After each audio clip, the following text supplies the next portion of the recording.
Alright, so my name is Jean-René Lavallée, and today I'll be presenting on how to recruit Aboriginal language translators in a Canadian context. First off, you have to know that there are different language families associated with the different Aboriginal groups. Just like English and German are part of the Germanic root of languages, Aboriginals have a similar distinction, in which we find that there's a few of the families that include Algonquin, which includes Cree and Ojibwe, the Athapascan family, which includes Dene and Dogrib, the Inuit language family, which includes Inuktitut and Inuinnaqtun, and the Iroquois language family, which includes Mohawk. Some of these also overlap over cultural groups, but we're talking strictly from a language perspective here. And these names were given usually by linguists that study the similarities between the languages. So this map shows a general outline of some of the language distributions over Canada. In red, we see that the Na Dene is actually what I just referred to as Athapascan. Eskimo is also known as the Inuit languages. They stretch all the way from Alaska, all through the north, up to northern Quebec, also covering some parts of Greenland. Not illustrated, but still. One of the biggest language families in Canada are the Algonquins, which mostly include the Crees. Also on this map, note that there's a dark blue-purple area in the green language area. Those are the Mohawks. Since the Mohawks are the biggest Iroquois group. This map shows the dialect distribution. There's a language family, then you break down the language family into different languages, and those languages are broken down even further into dialects of the same language. It's very important to do your research to find out exactly what you need and not assume that because someone says they speak Cree, that they speak any type of Cree. On the far left, we see that Plains Cree is very far removed from what is known as James Bay Cree or Eastern Cree. There is about as much similarity between Plains Cree and James Bay Cree as there is between Texan English and South African English. On some level, maybe somebody might be able to understand or able to identify at least, but thick accents and different pronunciations of words will separate them. It can sometimes different groups that live close together, such as Swampy Cree and Woods Cree on the western side, might have some overlap or might have enough similarities that somebody might be able to know both. But the only way to confirm this is to ask your translator. They will usually know or be able to identify which dialect exactly that they speak. Also, this map shows other languages such as Montagnais or Innu, which is part of the Cree continuum. It's been identified as such because it's close enough, but it's also part of the same language family. So that there are differences, there's also similarities because they're so close to each other. So for this, make sure that you do your research very diligently, or else you could find yourself with the wrong dialect. This map also shows, this one is about the Inuit languages. Just to illustrate how closely some of them are, there is a North Baffin Island and a South Baffin Island dialect of Inuktitut. But those two are so closely related that I've been told that they're practically indistinguishable by the natives themselves. I might be wrong, but it's just to illustrate that sometimes they are close enough. But again, make sure you ask your translator. Now, to give you an idea of scope of the populations, the biggest group are the Crees, all dialects included, with about 160,000 people that are identify as Cree. Next comes Ojibwe with about 50,000, Inuktitut with 30,000, the Innu with 20,000, the Dene, which covered a pretty fair big area in the west, still only read at about 17,000. The Mi'kmaqs from eastern Canada are about 15,000, and the Mohawks, which live in that little purple area that I illustrated earlier, are counted about 10,000 people. These numbers are mostly to indicate that you will not find huge volumes of people that are able to to translate for you, just because some groups don't have that much population to begin with. So some research will have to be very focused and will have to be concentrated in the areas that those people live. So if you're looking for an Inuktitut translator, don't look in BC. You won't find many of them there because it's not the area that they live in. Now, what other things to not expect from the people that you contact? Do not expect them to be certified translators.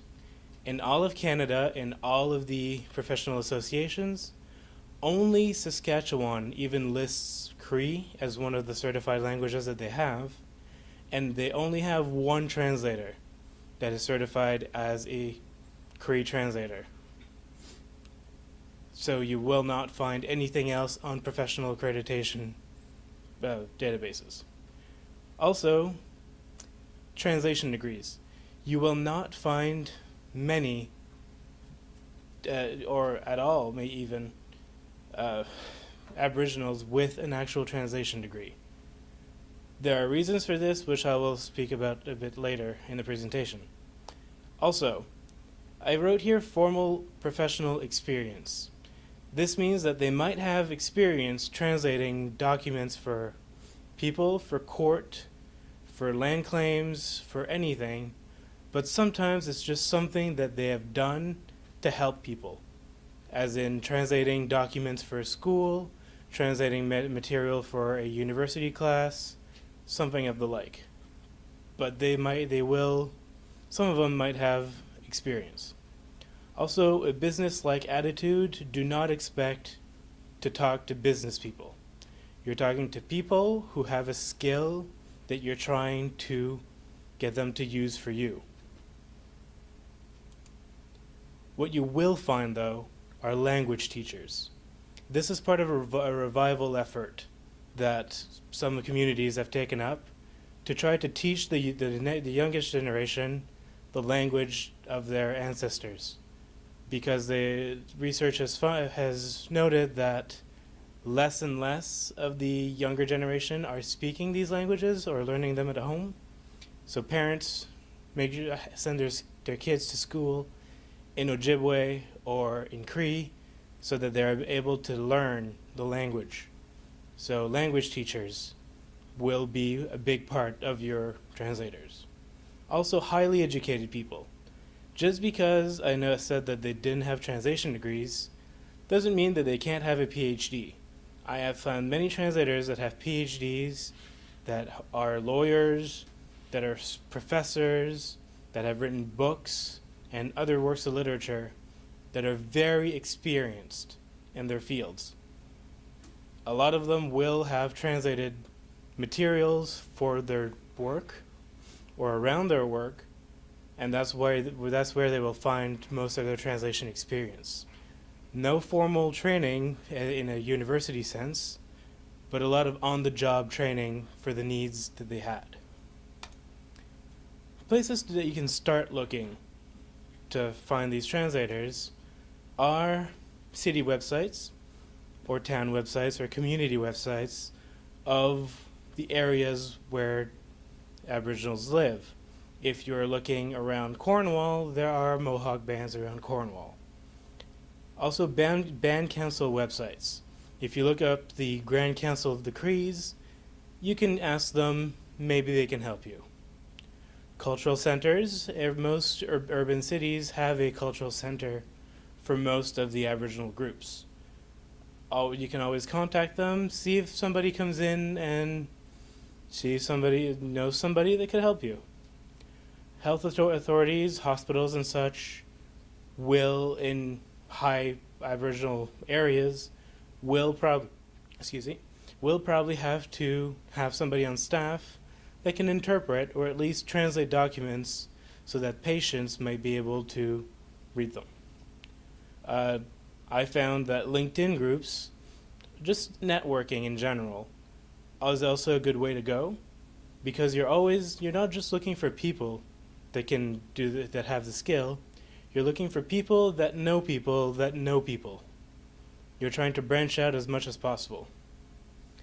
To go back to the highly educated people, universities, especially those that have a native language or a native studies program, will usually know somebody either who taught or who graduated from there. And some of them are very forward and will really appreciate you asking them for their help. Also, news websites. Everybody has their own radio station for different areas. Areas that are densely populated with Cree have Cree radio stations. Ask them. Maybe they know. Maybe they have presenters that are, or hosts that speak Cree. They could help you. And same goes for Aboriginal-run group websites, such as environmental groups or land claim specialists, or anything you can find that has a high population of Aboriginal influence can help you start looking or start finding people. So, how to make contact and communicate. It's very important that you establish a good relationship from the start. It's not you specifically, but history has not been kind to some groups, and they're used to being inside their own communities sometimes. This is a really big generalization, and I'm not targeting anyone in particular, but it might happen. So first and foremost, be patient. Not everybody has a computer at home. Not everybody's stuck on the internet 24 hours a day. So when you contact anyone, make sure that you wait. Do not contact them again 5 minutes later or 2 hours later and wonder where they went. Continue doing something else, contacting other people, but do not hang up, do not focus on waiting for a specific answer right away. You might have to wait days, sometimes even a week or two before you hear anything from a person. Also, always be polite. You do not want to force anything. You do not want to come off as pushy or insulting or anything, because even it doesn't matter who reads the email, nobody likes to be bossed around, and nobody likes to read a message that is really not polite. I know I don't, and I don't send those emails either. Make sure you're respectful. These people have jobs. Some of them are directors of human resources. Some people are professors. Make sure you talk to them appropriately. Also, make sure you identify yourself clearly. Make sure you state your name, what your intentions are, what you are offering. Try to not withhold information. Always be forward and willing to answer any question. A freelance translator might be clearly defined in your mind, but some people might still want to know the details. Not everybody is familiar with the concept of freelancing. Not everybody knows what it means to actually be a freelance translator. Like I said, most of them are not translators. Most of them are educators or other kinds of professionals. They have other things to do. Some of them want to know if they would need to relocate. Some of them want to know if you have an office that they can come work to. Make sure you answer their questions. Also, make sure you post everywhere you can. Job websites, Aboriginal job websites, LinkedIn groups, Job postings on newsletters, job postings on news websites, anything you can find that would target the people that you need. If you go to a Farsi chat room, don't talk about looking for an Inuit translator. That's the wrong place. Make sure you find the right medium. Also, personalize your emails. Put your name, put their name, put their position, and where you found their information. So if you're contacting Miss Smith, who is Director of Human Resources at a Cree hospital, make sure you tell her, I know that you know that she is the head of Human Resources, and that's why you contacted her, and make sure you tell her that, let's say, you got her information off the hospital's website.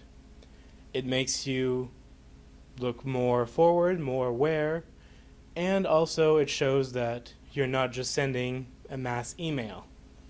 Always avoid mass emails. You want to make sure you personalize as much as possible to be able to build a rapport with everyone that you contact.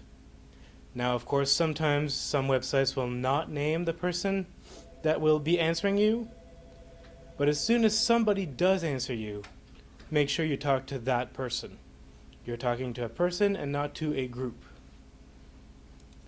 Also, more tips. Do not expect that every person or every organization or every email that you send will get you a translator. Sometimes they might refer you to a person. That person may or may not be there. That person may or may not be interested. That person may or may not be someone that you are looking for at all. Some of them might never answer.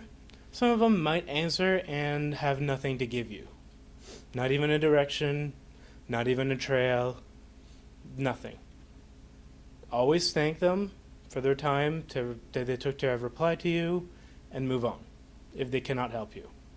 If they do help you, make sure you explore any lead that they give you. Those are very precious, and you have to do as much as you can with them. If they give you a phone number, make sure you call that number, because not everybody will have an email address. Like I said earlier, not all of them have a computer at home. Not every one of them has a computer at work. Some of them only check their email at the library once a week. Everybody's personal situation is different. Do not assume that they can always be contacted by email. Some of them will actually require you to contact them via regular mail, and if that's the only way they can be contacted and you need a translator, do it. Also, do not expect that everyone will have a resume on hand. Even the ones that are very interested, even the ones that are working, even teachers, even anyone might not have a resume prepared for this. Close-knit communities, sometimes you know someone, they know you, they know how good you are, and they're looking for someone. You might not need a resume at all. It has happened to me before, and it might actually be the case then. In that case, have a resume template ready, something that somebody can just fill in and send to you. And after you've followed my advice of being patient, after you've waited a week or two sometimes, go back to your sent emails, look who hasn't answered you, and send them a reminder, do a follow-up. Tell them, hey, I contacted you a few weeks ago, I never heard back. Are you still able to help me? Sometimes they might think that your first email was part of a messaging service or a phishing scam, or it might have been put aside or disregarded or buried under a pile of other emails. You don't know what happened. All you know is that you want information, and you're asking them politely, or you're reminding them politely about your request. That's all I had to say for this presentation. Thank you all for watching, and hope you have some success.